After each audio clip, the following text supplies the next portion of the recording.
Of Burlington, a quiet little city nestled in the Green Mountains of Vermont and Lake Champlain. But this is no ordinary lake. They say a monster resides in here. I plan on finding out what exactly this monster is and if it even exists at all.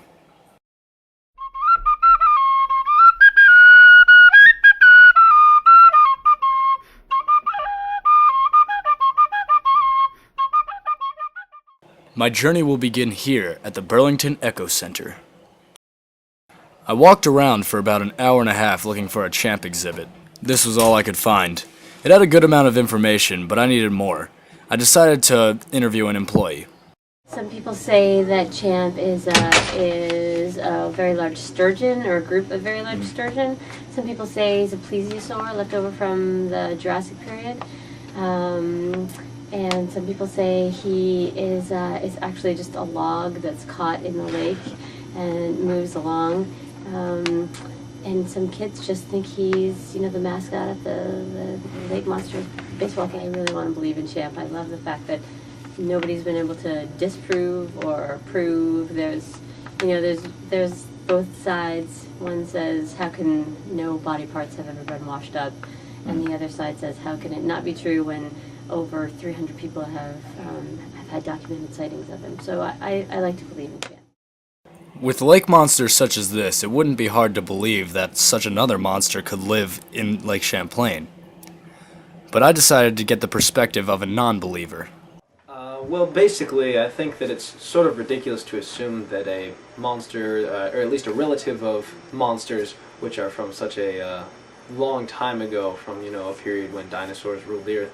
I don't understand how one could have lived until now without any other, similar animals to breed with. I don't think that there could be any existing members of the family left. So that's one reason. Another reason is, searching for such a creature in an ocean, that's quite a challenge. But this is just one lake. If there really was one, I think they would have found it by now. Other than that, I think people really just like to, prey on this sort of thing when it appears. One person thinks they see something, and then everyone else thinks they see something, and group psychology thing. But even so, if there's just one, I don't know how many years it could have, it could live, and I just don't know where it could have come from in the first place.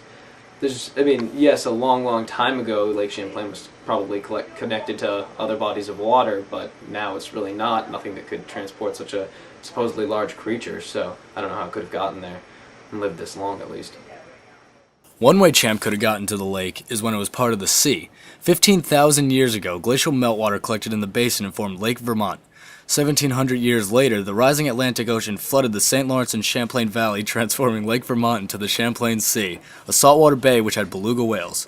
Freshwater returned, and it turned into Lake Champlain after that. I had a lot of things to ponder. I had a lot of facts, but, no real hard evidence.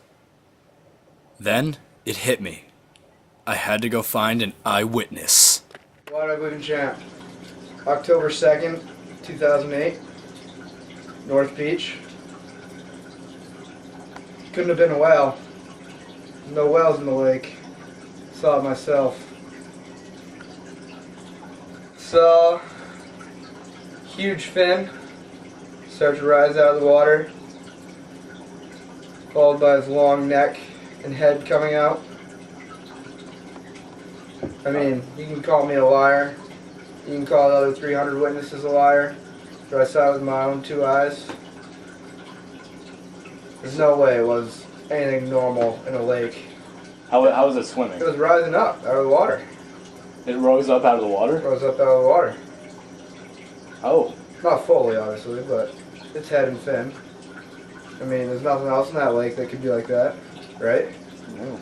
I'm no marine biologist, but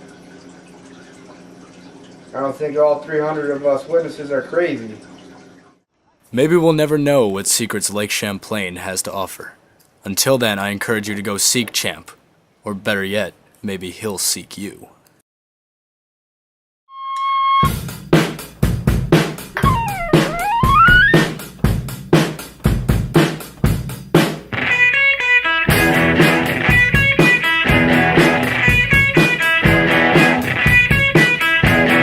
dove into into that freezing sea with a parasite attached to me.